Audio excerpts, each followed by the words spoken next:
To support this podcast, go to positivesarcasm.com/donate. Any amount is appreciated. Once again, positivesarcasm.com/donate. Thank you and enjoy the program.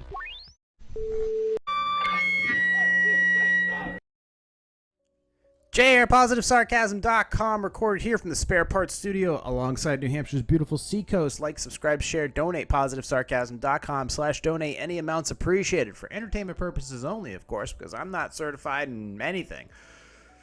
But that's okay. Anyways, moving on. If you want to email me, you can email me directly through my website. Contact section is there for a reason. Use it. It gives me your if you're a client, it's probably best you do it that way.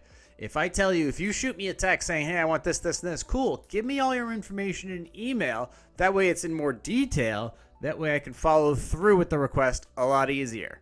All right. If you want to get my attention via text or slide into my DMs on Instagram, you can do that too at @positive_sarcasm. But of course, for all the information in its context, shoot me an email, positivesarcasm@outlook.com, or do it through my website, positivesarcasm.com, via the contact section, and then we can move forward. Just makes it easier that way. Don't shoot me a text saying, "Hey, I need this, this, and this by Friday, and here's the amount of money." It's like, great. Talk further. Anyways, so if you want to contact me, Instagram, email, my website, cool. All right? Awesome. Sorry, I just came back from Vermont. I've a little bit of an extra weekend for me. I was going to get started here earlier, but I'm like, nah, I'm going to take a nap. So I'm just like sitting here with my my headphones on, listening to some deep music, like some background music. I'm just like, it's good to do that. Just kind of clear your head a little bit. You know, you don't feel energized until you hit record, but you don't need to. You kind of, you have to ramp up. I can't, or at least I can't. You can't just sit down and do this. At least I can't. I'm not that. But you like warm up to it. Just hit start. Just hit start. Start your car up. Let it run for a minute or two. Let yourself sink in. Let your RPMs idle to the point where your heartbeat and your head are on the same rhythm. And then maybe start talking about what you're going through, how you feeling, and then see where it takes you. Like last week. Last week was so weird because there was a bunch of wars going on, and you're just like, what's going to happen? Where am I going to be? How much value do you have? How much value do you have when when the lights go out, when the electricity goes off, when you have to learn how to farm again? I mean, are we really going to need customer service reps in the middle of an apocalypse? Please stand by. Your call is important to us. Bitch, there's no more telephone lines. We nuked them all. So I don't know. I had that thought. I was like, let me just explore something like Phil Collins when he did that freaking song there. I can hear it calling in the air. And boom. And it's like, that's what I was thinking. Let me just open up the mental keyboard here and see what kind of do do do do do do do do do do do do. Oh Lord. You know, let's see what's going on in there and explore it, and then maybe we'll move on to the. But yeah, there are things you feel and think that are not put into language yet. You kind of just have to see what's going to come out of your own head and then maybe it'll be something. It'll just be a weird concept. Maybe sometimes it's good, sometimes it's shit. But this is my new thing right here, iced tea, but just let the packet, like this is red raspberry, just take it a little in some really cold water with ice, and then just spin that bitch around, and then boom, you got some nice natural iced tea. You don't have to like steep it in hot water and then try to cool it down. It's like, no, just let the bag bleed. Let the bag bleed. Let the boy watch. And it's good. I love it. It's nice and refreshing. Red raspberry has no caffeine. Generally, herbal teas do not have caffeine in them. Is that right? I don't know if that's right. I think I just said something that was incorrect. I've never done that. Anyways, a nice little nap for myself. Oh, so, okay.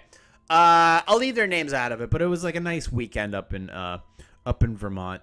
In Vermont, we got to tax the 1%, like a corporate tax grid. Like that. Okay, so we were in Vermont. That was a Bernie Sanders impression. He was the former, I don't know, fucking prime minister of Vermont or some shit. Senator from Vermont, we tax the 1%. We take a penny on each transaction of the stock market, and then the next thing you know, so I was up there for a couple days. Beautiful wedding. It was great. Like a little bit of rain, but it was all right. I me, because we're going to talk about me. We're going to talk about me. Best I ever looked. Period. You don't need to see photos. Just know that. Just know in your heart, I was the best looking person there. I was the best looking son of a... I did. I looked like I just came back from the Kentucky Derby. And round that bout has taken the Triple Crown. But, I mean, obviously, my plus one, I think, looked the best. You always got to give credit to the bride and groom. Yeah, sure, why not? But I was like, yeah, right there. Zing, zang, zoom. Jealousy. I'm just talking shit. Beautiful wedding. 10 out of 10 would do again. I'd go back. Not even for like, I just go back to like, there was like a gondola that literally went up to fucking the gates of heaven. And there was like, I showed up at this place. So I just got like a Airbnb, which was it was nice. It had like Murphy beds are kind of cool. It just like, you got this whole place and then the Murphy bed just crashes down. It takes up like the whole fucking apartment there. But it was really nice. It was super comfy. Had like a kitchenette and everything. And I was like, just give me a place close to the venue. Turns out it was on the same property as the venue. And I was like, what up, son? So it was awesome. And it was pet friendly because, wherever I go, the pupper, the Chase Michael, has to be present. Very comfy for him. Really, really awesome. And but the resort next to it was really great. Like they had those fireplaces that had like propane and they light up over the glass. It was a very relaxed setting. It was this, not a lot of food available, I'll be honest with you. But they had like a gondola ride that, like I said, that was really cool. I guess you can pay to go. I'll do that next time though. And then there was like a water park. They had like an actual water park inside the hotel, which was actually kind of cool. Like that was kind of, I would go just to do that and just hang out a day in the water park, a gondola ride, and the breakfast was fantastic. I ate breakfast there twice. Like this is the first time I really ever did everything at a resort. Like, I mean, yeah, like everything I did was at the resort. At this, like a ski resort. Like I stayed basically right next to the property. I had Chase there in the property. We ate breakfast twice at the property. We got ready at the property. We spent time with the bridal party at the property. The venue, all that stuff, that was all on premise. And it was very, like, just a beautiful place. There was a nice golf course and everything. It was just very scenic, very pretty area. So if you ever get a chance to visit a place called Jay's Peak, or Jay Peak, excuse me, I'm sorry. It's basically right up by the border of Canada. And it was just 3.5 hour drive. Yes. But not bad. I got through it actually quite well. I did okay. Packing was no big deal. I had just basically my carry-on. The only thing that was odd about it was, I brought some dress clothes and they were in their little zipper carry thingy. And then I had my new watch that I debuted that I've never worn before. I finally caved and bought myself another watch. So now I'm at number 7. I'm at number 7. 6. I had 6, but 1 needs repair. It's a Tegroff Swiss. Tegroff is a vintage company that doesn't exist anymore.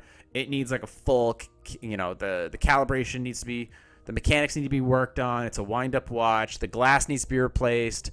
The labeling needs to be polished. Like the whole watch. And it needs a nice band. Definitely needs a nice band. But a beautiful watch in general. If you hear outside voices or outside noises, is because I have the window open because it's by the ocean. Everybody's doing their thing by the ocean today. So if you hear like maybe a motorcycle round, it's somebody just celebrating their American freedoms by cruising along basically Ocean Boulevard. And that's quite frankly, I wouldn't have it any other way. But yeah, sound travels over the marsh. So beautiful thing. And then as far as the wedding, the ceremony, it was outside, which was cool. I liked it that it was there was a good amount of window where there was no rain whatsoever. It was actually beautiful out for the whole ceremony. The ceremony was perfect. It wasn't too hot because I wasn't wearing any linen. I mean, the groomsmen were wearing some linen. But nope. I had everything set up to match, and I looked good, and I felt comfy. My shoes felt great. My pants felt great. My shirt felt great.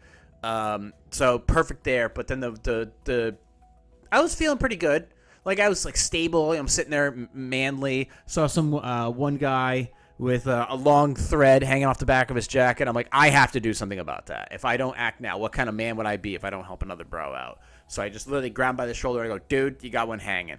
And he knew exactly what I was talking about. And I grabbed that thread, popped it, and that was it. Rolled away. You're good.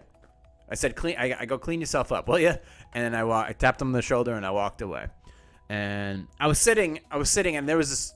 I'm not gonna say who, but I was staring at like the back of this girl's like shoulders, and there was a zit there, and I just wanted to get in there and just fucking make that thing. Like, I had to. I'm just staring at it the whole fucking time. I leaned over. I go, were you paying attention to this? And she's like, yeah. And I was like, oh my god, yes. Like, it was like right there. And I mean, great looking person, but I'm just like, you want to get in there and just handle this shit for them. But I held myself together because I'm not the one getting married here. Marriage. So I was sitting there, and things are moving along. Here's the people walking up the aisle and all that other stuff. And I was holding it together. I was a little fragile. Because I was happy. It was a good moment. It was a great day. And then the dog came. Not Chase. Chase Michael was sound asleep in the condo, but the dog. And I could, after that, the dog was, the bride said something, and then the dog walked down the aisle. And I've known this dog since I was like 30, like 12, like we're talking like, I'd say 10 years ago. A solid 10 years ago, I've known this pup. And when the dog started walking down the aisle, I was done. I was done. I was cooked. Absolutely cooked. Absolutely cooked. Like, he walked down the aisle and then just forget it. I was toast when that happened. Nothing. I was flowest heavy, period, out of my eyeballs for pretty much the entire night. Like, I just couldn't get over that. And I had to say it over and over. I'm like, dude, when the dog, and everybody's like, oh, I know. And I said to the bride, she's like, ah, and everybody's like, ah, and it's just like, like, I wanted to just grab like a big thing of whipped cream and just fucking spray it into my mouth, because I was just like crying so much. Just, I was toast, because it was just such a good boy, such a goodest boy. So that was great part of the ceremony, just letting him walk down there. And you can hear him during the ceremony, like kind of like a little bit, and just off in the distance. You're like, oh, come on. It was good. It was great. So that was a good time. Venue was beautiful. I disappeared a little early, before the Adderall and the drama kicked in. So I a little bit. We let everybody. That's the thing. Like, I talked about this before about weddings. Is like, don't start no drama. Don't start no drama. Don't get into it, because it's not your day. It's not your day.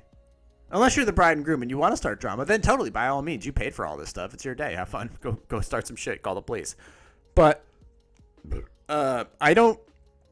Yeah, that's the thing. It's like, nothing is about you if you're not wearing. If you're not wearing the ring. If you're not wearing the ring, you're not exchanging vows. It ain't about you. Shut the fuck up and take a back seat.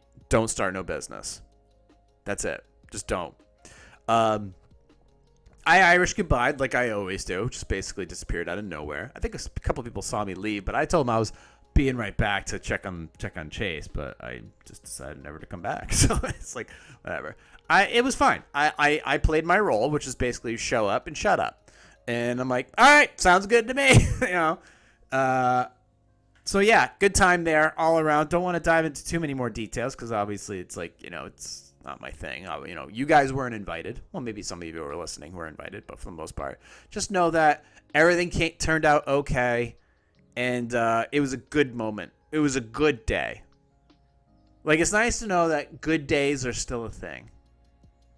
Like, good days are still a thing, past, present, and many, many good days are ahead. And I look forward to that. So, I mean, congratulations is obvious, well-deserved, hard work, but that dog, man, that just killed me. I had to go find a picture that I took of him like 10 years ago and show it. I'm like, this is the picture. I took that photo. Ah! And I was like, yeah. So, a good time. A little bit. So, but 3.5 hours there, and then I drove back 3.5 hours. Stopped by the Lakes region for a little bit to pick up some class action lawsuit checks. What up? Thanks, Facebook. And from there, made my way back to New Hampshire's beautiful seacoast. But still a little tired. A little bit of the yawns. But we're at it today. Slept in a little bit. Got some shit done. Sat down here. Got over my notes. Checked my emails like a good boy should. Who's a good boy? And now we're after it to basically close up the second half of this episode with I've been looking at this obviously a nutritional fiend, except for yesterday. I decided, I know this sergeant out of a local police department up in Maine who bought a pizza place in Getaway, and I was like, all right, now's the perfect time. Everybody's out of the house for a minute. I'm gonna go run to this place and pick up a fucking chicken finger and feta pizza. For the record, guys, don't be afraid to add a little bit more sauce on. You got the right idea. Throw a little more sauce in there. It needs a little more of that zing, zang, zoom. You know what I'm talking about? Just do that.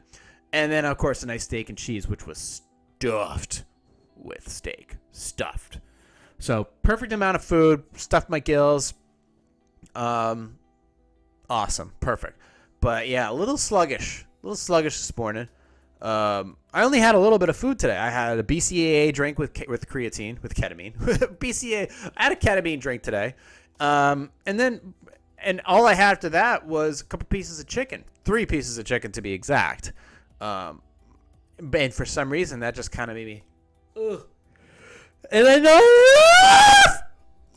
I nodded off. So, but I needed that.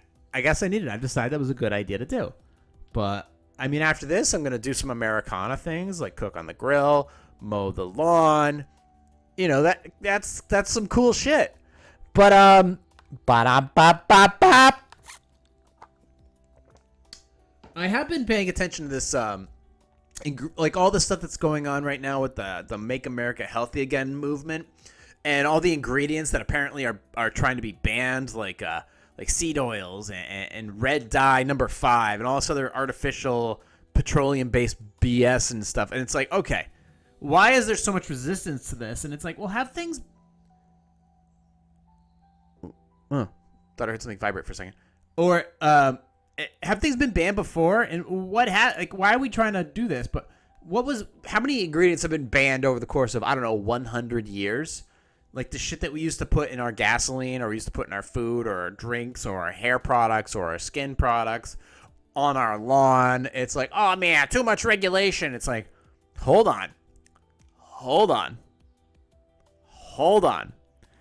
Let's just take a look back and see what used to be in our food or skincare products. Just a few items, like 15. Let's just take a step back and see how far we've come, and see if it's a good idea to proceed forward.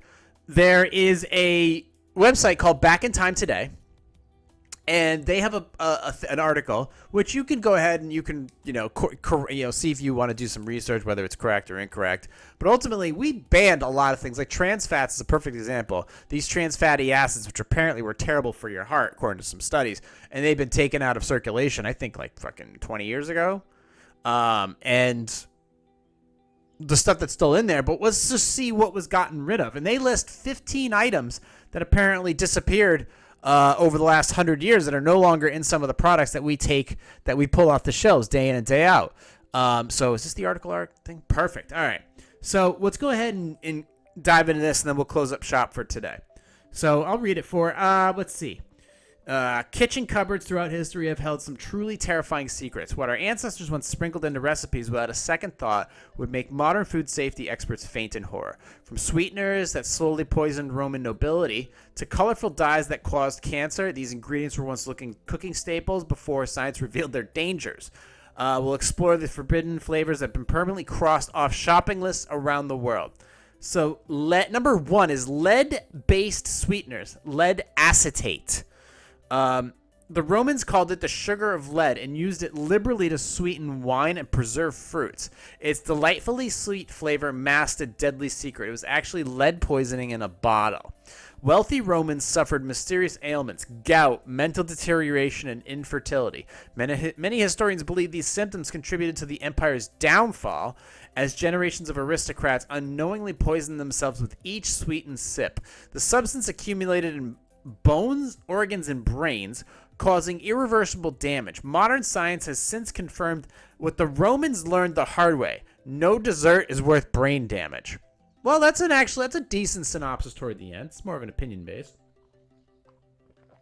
But yeah, you should not be rubbing or soaking or digesting lead. Not necessary. Or breathing. Number 2, arsenic. Victorian socialites knowingly consumed, look at that dress, holy shit, consumed arsenic to achieve the fashionable pale complexion of the era. Beyond beauty treatments, this deadly compound found its way into candies, tonics, and food colorings, creating vibrant green hues that captivated consumers. Candy shops sold emerald green treats containing copper arsenite, while arsenic lead-laced medicines promised to cure everything from asthma to cancer. The irony, many patients deteriorated rapidly after treatment. Symptoms began subtly: headaches, confusion, stomach pain, oh my tummy, before progressing to convulsions and death. By the early 1900s, regulations finally acknowledged what was becoming painfully obvious. Arsenic belongs in crime novels, not kitchens. Okay. All right, so they got these cheeky one-liners at the end, but we'll go ahead and move along with it. Sometimes they hit. Often they don't. Number 3, borax, sodium borate, borax powder. Before refrigeration became widespread, butchers faced a constant battle against spoilage. Their secret weapon, borax powder, liberally dusted over meat to keep it looking fresh and pink past its prime.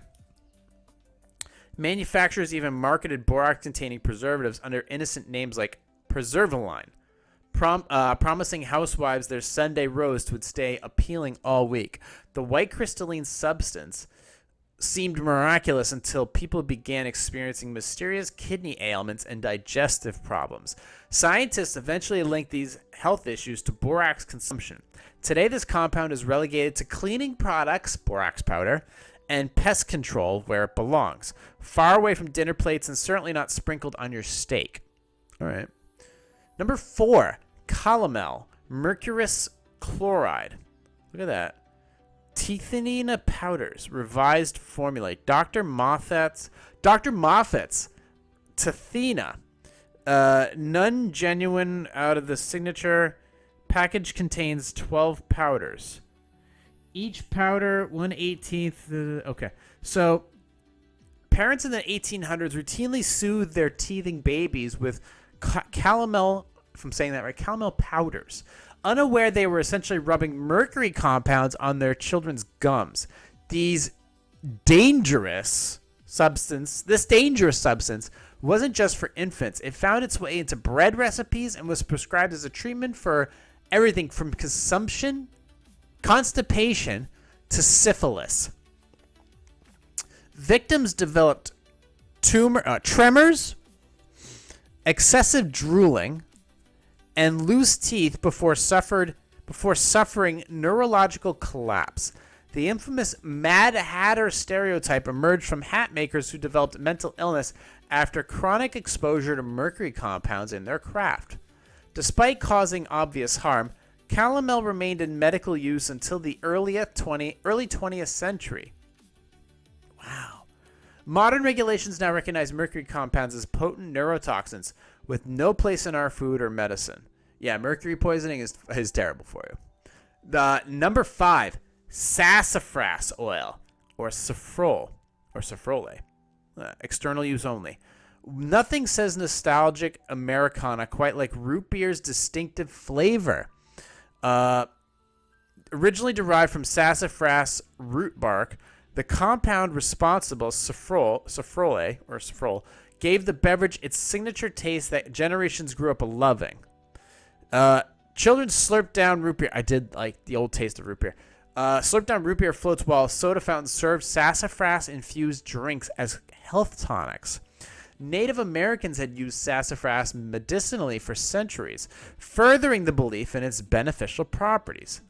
Laboratory studies in the 1960s revealed safrole's dark secret. It caused liver cancer in laboratory animals. The FDA promptly banned sassafras oil in foods, forcing manufacturers to reformulate with artificial flavors. Modern root beer contains no actual sassafras, just a chemically engineered reminder of a once beloved but dangerous flavor. Wow, sassafras. That's wild. Number 6, potassium bromate.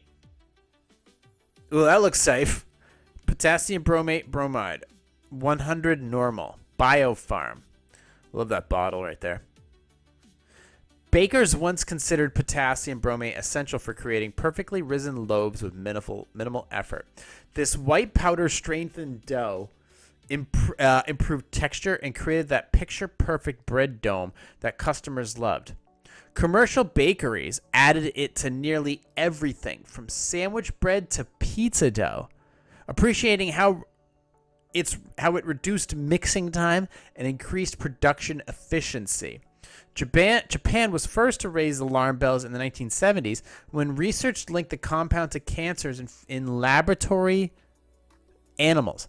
Most developed nations have since banned this ingredient, yet remarkably, it remained legal in the United States. American consumers really... Wait. It remains legal in the United States. I'll look again. This is potassium bromate or bromide. It remains legal in the United States. American consumers must check labels carefully for potassium bromate or bromated flour, a hidden hazard that most of the world already removed from its bakery shelves. All right, hold on. Let's look this up. What products contain potassium? I'm a terrible. Sorry, potassium bromate.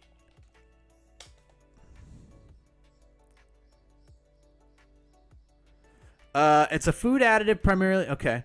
Yep. Some specific examples contain. Okay. Some specific examples of products that may contain potassium bromate include packaged baked goods like Gomez flour tortillas, Hy-Vee blueberry crisp, Hanover baked sourdough soft pretzels. Additionally, it's sometimes used in flours and can be present in fast food buns. In California, products containing this must wear a warning label. Holy shit. So, common products like pretzels and shit and flour tortillas. All right, so that's like a big deal. Like that needs to be okay. So, all right, so far we've found 6 things that can fucking kill you, and there's 15 on this list. Rhododendron honey or mad honey is number 7. Ancient warriors deliberately consumed this crimson-hued honey before battle, seeking its mind-altering effects, harvested from bees that pollinate toxic rhododendron flowers. This rare honey contains granotoxins that produce hallucinations, dizziness, and altered consciousness. Historical accounts describe how armies were defeated after consuming contaminated honey left deliberately in their path.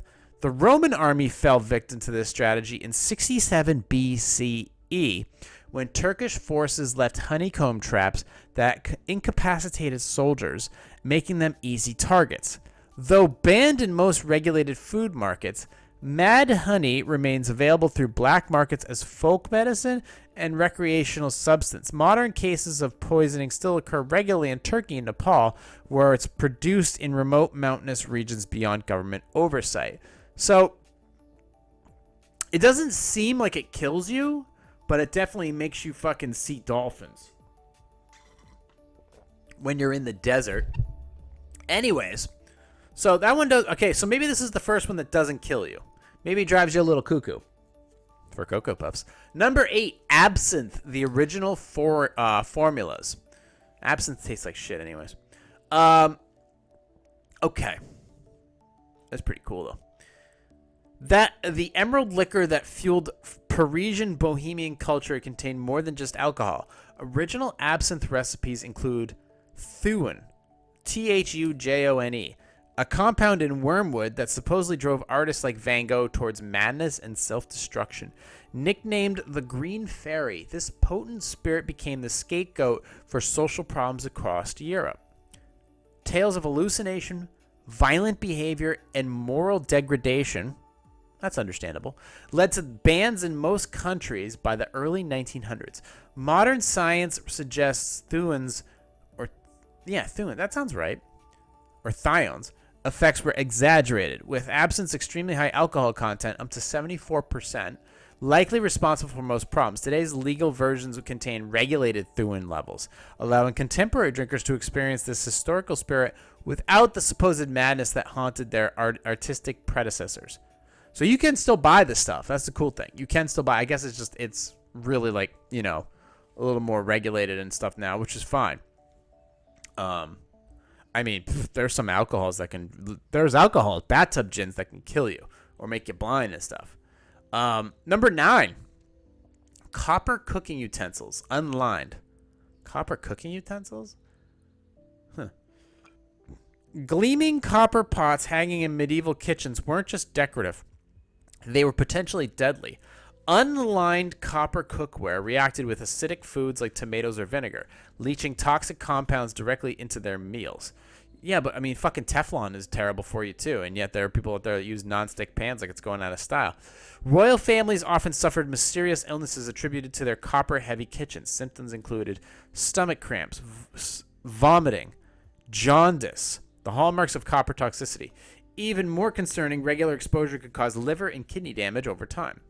Modern copper cookware must be lined with non-reactive metals like tin or stainless steel. So when you get copper core apparently does heat right, but I guess it's got to be lined with some stainless steel shit on it. But you can still get copper core based cooking pans. I love cooking with just straight stainless steel. No Teflon or any of that non-stick bullshit. Just fucking straight, aluminum pans or metal pans. Just that's it. Because then you can just take like a scrub brush, like one of the metal things, and just scrub the shit out of it, and it's perfect. It's good to go again for another day. That's what I like personally. Modern copper cookware must be lined with non-reactive metals like tin or stainless steel. This protective barrier maintains copper's excellent heat conductivity while preventing toxic metal from contaminating food. The beautiful but dangerous unlined versions are now banned from commercial kitchens worldwide. Number 10, alum or aluminum sulfate. Look at that big bag. What do you do with that? I wonder what you do with that shit. Plenty of water, blah, blah, blah. What do you do with that? Okay, we'll find out. We'll read about it, stupid. Pickle enthusiasts once prized the perfect crunch that only alum could provide. This astringent compound was a secret behind those satisfying crisp vegetables in grandmother's pickle jars and commercial products alike. Beyond pickles, bakers used alum to whiten bread, while candy makers employed it to create crystal clear confections. Food processors appreciated how it prevented discoloration in fruits and vegetables, extending their shelf appeal. Research eventually linked aluminum compounds to neurological disorders, including possible connections to Alzheimer's disease. Modern food regulations have largely eliminated aluminum from the food supply, replacing it with safer alternatives like calcium chloride. Those perfectly crisp pickles now come without the neurotoxic side effects. Number 11, formaldehyde. Barley food. No, Jesus. Am I losing my vision? Did I eat some? Okay. Early early food manufacturers discovered that a dash of formaldehyde could keep milk fresh for weeks, even without refrigeration. This practice became widespread in the early 1900s with unscrupulous dairy companies adding this embalming fluid to mask the smell and appearance of spoiled products. Gross! The same chemical used to preserve dead bodies from secretly preserving breakfast cereals, meat products, and even baby formula. Children consuming formaldehyde laced milk suffered stomach pain, diarrhea, sometimes death, a horrifying price for corporate profit. Public outcry following exposés like Upton Sinclair's The Jungle eventually led to the Pure Food and Drug Act of 1906. This landmark legislation finally banned formaldehyde in foods, though the chemical continues to contaminate some products illegally in developing countries. Number 12, red dye number 2. Also known as amaranth. The vibrant red color is in everything from candy to cocktail cherries once came from red dye number 2, also known as amaranth. Good band, by the way. Swedish. This synthetic color made foods visually appealing, particularly children's treats that benefited from eye-catching crimson hues. M&M's manufacturer famously removed red candies from their mix in 1976, despite not using this particular dye, simply to avoid consumer confusion and panic. The FDA banned red dye number 2 after studies linked it to cancer in laboratory animals, forcing manufacturers to reformulate thousands of products. Many countries still permit this coloration in limited quantities, creating international trade complications. American tourists in Europe might unknowingly consume the very dye banned in their home country, hidden in imported sweets and beverages. We still have red dye number 5. That's currently on the possible chopping block for that to go away. Red dye number 5. That apparently has some side effects. It's really, really dangerous. I forget what it really links to, but I think it has something to do with like brain damage and stuff. Number 13, orpiment, arsenic sulfide. What is that, fried chicken? Ooh, that looks good. I don't think that's fried chicken, though. That might actually just be arsenic. The original recipe. Ancient confectioners created dazzling yellow sweets using orpiment, a naturally occurring mineral containing arsenic sulfide. Its golden hue made it popular in Middle Eastern and Asian cuisine for coloring candies and ceremonial foods for special occasions. The distinctive yellow pigment appeared in everything from festival treats to elaborate royal banquets. Merchants valued it for its vibrant color that didn't fade with time or heat, unlike plant-based alternatives. Symptoms of poisoning included severe stomach pain, vomiting, and eventually death if consumed in sufficient quantities.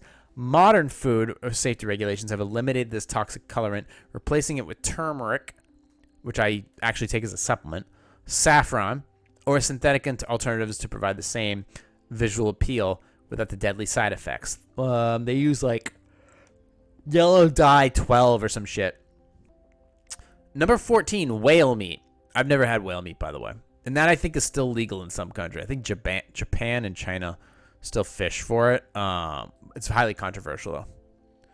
That looks like a tasty piece of beef, though. Ocean beef. Coastal communities worldwide once relied on whale meat as a dietary staple. In post-World War II Japan, school lunches regularly featured whale as an affordable protein source, while Nordic countries incorporated it into traditional dishes for centuries.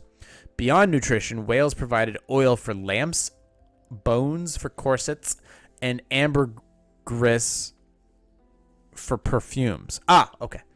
The multifaceted usefulness of this marine mammals nearly led to their extinction through relentless hunting. Modern bans stem from both conservation concerns and health risks. Whale blubber accumulates dangerous levels of mercury and PCBs from ocean pollution, making consumption particularly hazardous for children and pregnant women. Today, only a few countries permit limited whale hunting under strict quotas. ending what was allegedly ending what was once common ingredient in coastal cuisine worldwide. There is definitely still whale hunting, absolutely. Number 15, finally, shark fins. For centuries, Chinese emperors served shark fin soup as the ultimate status symbol, a tradition that continued into modern luxury dining. The cartilaginous fins themselves have virtually no flavor, serving merely as a textural element in a soup whose taste comes primarily from chicken broth and other ingredients. Harvesting methods involve cutting fins from live sharks, then dumping the mutilated animals back into the ocean to die slowly. A practice known as finning. This cruel efficiency allows fishing boats to collect only the valuable fins rather than the whole sharks. That's a terrible thing to do. Growing awareness of both the ecological impact and the inhumane harvesting has prompted bans in many countries. Shark populations have declined by over 70% in some regions, threatening marine ecosystem collapse with what amounts to little more than status signaling garnish. If it serves no purpose, there's no point to fucking do it. Really isn't. There's no actual purpose to it. Hunting has a purpose. I understand fishing has a purpose. There's scientific stuff, but this is just, this is just showing off your balls. There's no reason to this. None whatsoever. The question is, we banned these 15, a lot of these things have been banned over the course of 150 years. So the question is, what are we going to get rid of next? What's going to be on the chopping block? I mean, there's red dye number 5. There's other chemicals. There's other plastic products, petroleum-based things that are in our products that need to go away. I mean, there's just high fructose corn syrup. Is that really necessary? It's why do I go and get a bottle of Coca-Cola that was produced in the United States and it's got super processed corn syrup sugars when, of course, I can go get one from Mexico, which is actually tastier and it's actually made out of just regular sugar, cane sugar. It doesn't, what's the cost difference? Honestly. But then again, I'm not really drinking that much sugar anyways. I don't take in that much sugar. How crisp does my dough need to be? You can make bread out of 2 to 3 ingredients. I mean, I understand when they produce bread, a lot of breads, super cheap breads, you don't realize how much they hurt your stomach. But in order to get more yield, they will stuff gluten. This wheat has so much gluten in it to the point of pure toxicity, just so they can get a better yield. Whereas in European countries, the bread that you get there, it's sure, does it have gluten in it? Yeah, but it's to the point where it doesn't hurt. It doesn't hurt you at all. It doesn't hurt you at all. But when you put a cheap grocery store bagel in your stomach, it's almost like it grows 6 times the size in there, it's the fucking Blob from that 80s movie. It's do you really need to eat that shit? How much more stuff can we actually ban? And we're not banning it because it's some people say you shouldn't eat red meat or something like that. It's this stuff is it's artificial. It's artificial. When are we going to get rid of fluoride in the drinking water? We already offer alternatives as far as mouthwashes that don't have alcohol or fluoride in it, or toothpaste that has no fluoride in it. When can we start to eliminate those things from? It can be a choice. You want fluoride? You want fluoride toothpaste? Go buy it. Go ahead and buy it. But we don't. It's obvious that we don't need this stuff. And why is there so much? The fact that there's so much pushback is because somebody's making money off of it. If there was a drug company's lobbyist group, they pushed hard enough, there'd be fucking Percocet in the drinking water. No pain at all. Not surprising. If there's a chance to make money and dump their shit into your food supply, or even into your underarm deodorant, they're gonna do it. They're absolutely gonna do it. So yes, we absolutely should be pushing to see does it serve any nutritional purpose? Does it have to be in everything we eat, drink, digest, and utilize on a daily basis? And can we get rid of it? Are we shooting it across the sky in order to block the sun out like they're doing over in Great Britain? Does it need to be in our drinking water just to make it cleaner? I can brush my teeth 3 times a day, bro. I do it all my fucking self, okay? I don't need a dentist to do that for me, to tell me to do that. I don't need fluoride in my drinking water. I don't need red dyes in my maraschino cherries. That stuff can go away. It can go away. All right. If I want my food to look cooler on Instagram, I'll just increase the saturation and warmth in the post-production filters.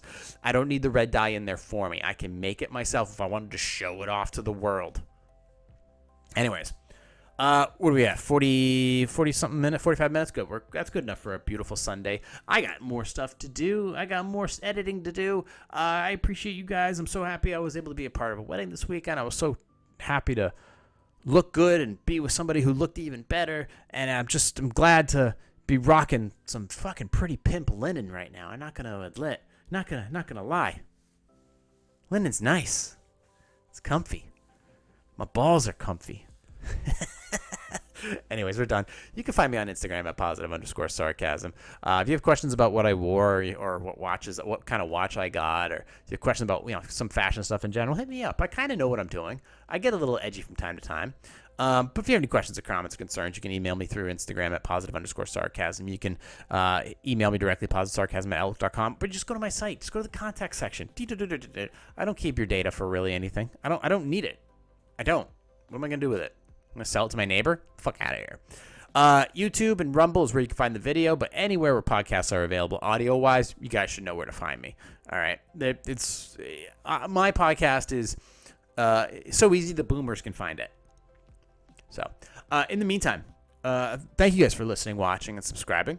I'm ready to get back at it, and I'm still loving the new studio. I've been in here long enough to know, all right, there's little adjustments I'm making here and there to some of the wires and where I put things, and the adjusting to some of the lighting. The lighting can get a little better. Maybe in the coming weeks I'll figure it out. I just acquired another new computer. This is an actual gaming computer, Ryzen 5 with a 1660 graphics card, which I don't know what the fuck I'm gonna do with that, but I have it now, so I'm gonna, probably get it pumped and ready to go for its next assignment. But yeah, looking forward to the next step, and looking forward to doing another episode here and doing some more editing. And if you guys have any questions, concerns, or comments, you know where to find me. In the meantime, thank you for listening, watching, and subscribing, and I'll catch you all on the next podcast, recorded here from the Spare Parts Studio alongside New Hampshire's beautiful seacoast, for entertainment purposes only, even though I'm kind of right about a lot of things. But this has been a Positive Sarcasm presentation.